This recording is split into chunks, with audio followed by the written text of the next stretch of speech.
reaction mode. And if we are in a reaction mode, our body is scared, because if I'm reacting to something, if I'm preventing something always, that means my body is contracted. My body is waiting, and like waiting for the moment when they have to react, when you have to take care of, when you have to run away from something.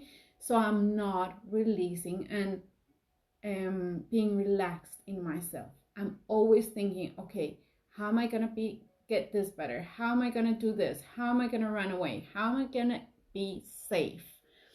And the truth is, you will be safe when you trust yourself and trust those around you. Yes, and I know that's so hard to do. It is. We've been brought up in a society that in most societies around the world, at least, we don't trust about the person who's next to us. We think they're making things up, or we think they will take advantage of us. And that is very sad, because if that's what we're thinking, that is what we're going to be creating, and that's what we're going to be focusing on. So that's what we're going to see. Yes. But when I start to trust, really trust myself and really start trusting others, it's like my focus will go into, okay, if that happened, it's because I need to learn something from that. If that happened, it's because that's what I needed to see to be able to grow to the next level. If that happened, it's something that I can use to learn for it not to happen again. And what I see in lots of discussions,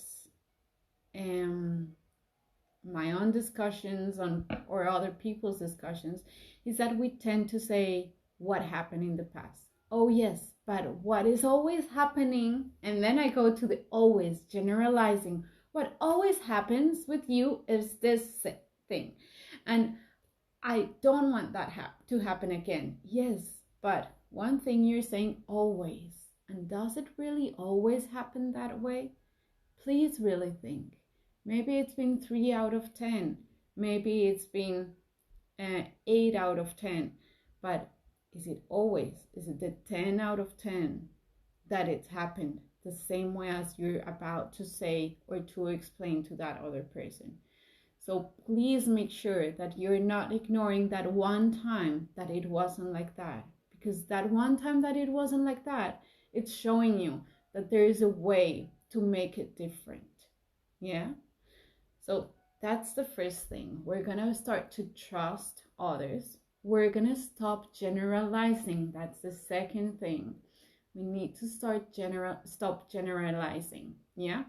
Be really honest with when is it that other people are reacting to something, or when is it that I'm not liking what's happening with that person, because it's usually not always. Otherwise you wouldn't be with them. Otherwise things would be different if it was always. So just keep that in mind.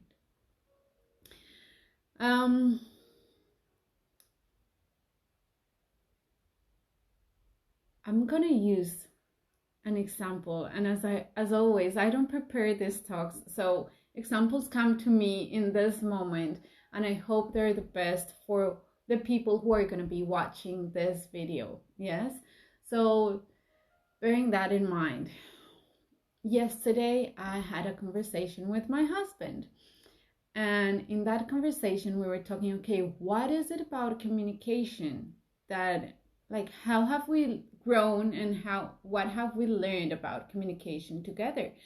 And so I remember the first time when he said, okay, we're not discussing, we're not arguing, we're not fighting. What we're doing is building, putting our building blocks so that we can create the new stage for our life. So whenever we're fighting, we need to take one step back and think, what is it that we are really wanting to communicate? And when we are able to notice that, we will be able to create that new stage for ourselves, new place where I know what to do next and he knows what to do next. Yes. But for that, we need to know that our aim of that communication, of that moment where we're going to be talking, is creating, constructing, yeah, building on top, not trying to tear the other one around, not trying to say, oh, I'm right and you're not, because that's never the case, is it? Both people are right.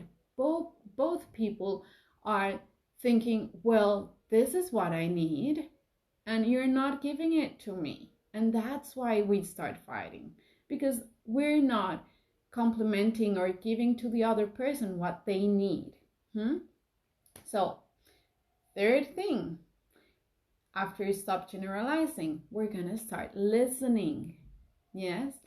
And what we need to do is to ask, okay, why are you feeling the way that you're feeling in this moment? Why are you upset about this? And usually the first thing that comes out is not the real one. The first thing that comes out is the situation that upset them in that moment. Yeah. But it usually, when it comes to a fight, that means there's been previous moments. And that means that there is a emotion that's coming up from those previous moments. And that you're remembering that emotion and you're saying, I don't want to feel this again, so I need to fight it. I need to get away from this. I need to stop it.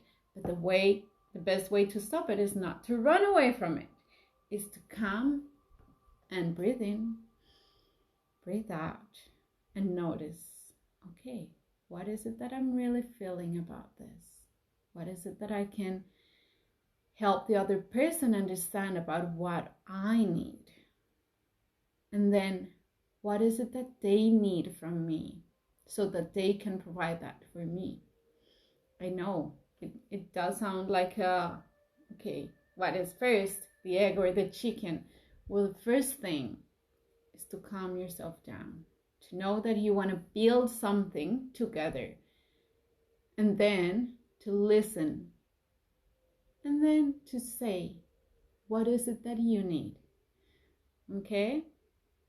When all of that is on the table, both of us are able to start brainstorming and saying, okay, what if I do this? Will that help you feel better? Or will that help you do this?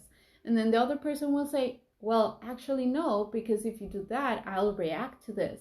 And so this won't help me. But what if instead of doing this, you can do that? And then we are building and creating, brainstorming to be able to understand what we can really do to solve the situation.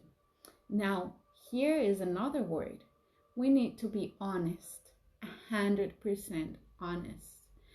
And that honesty is not to hurt the other person.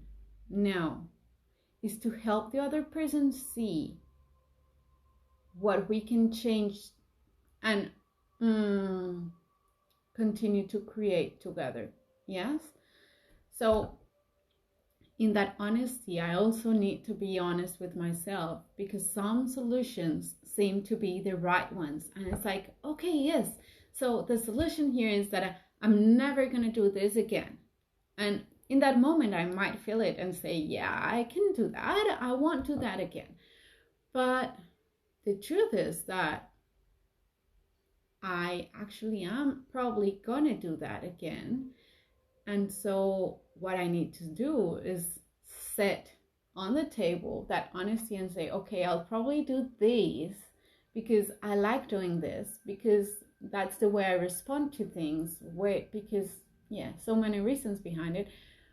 But what I can assure you is that once I react to that, if you say this word to me, or if you say, oh, please remember certain things, then that will make my mind change, and then we can start talking again from there. So it's finding that support with the other person and helping each other. Yes, it's no longer about, oh, it's your fault and you need to change and this is not working for me, so what are you going to do about it? No, we're going to change. We're going to start trusting the other person, knowing that together we can come with solutions and saying, okay, what is it that you need? Because what I need is this and this. How can I help you get what you need? And how can you help me get what I need? And it's so different. It's so different, believe me. So I hope this helped. I hope this is what you needed to hear today, maybe for tomorrow, maybe for a situation you just went through. And yeah, let's change fighting for discussing and make those discussions count so that you get the shift that you want, so that you are evolving in your relationships. And that can be with your partner, with your children, with your parents, or at work, or just with friends. Yeah? So, all the best. I hope this helped, and I'll see you next week. Bye-bye.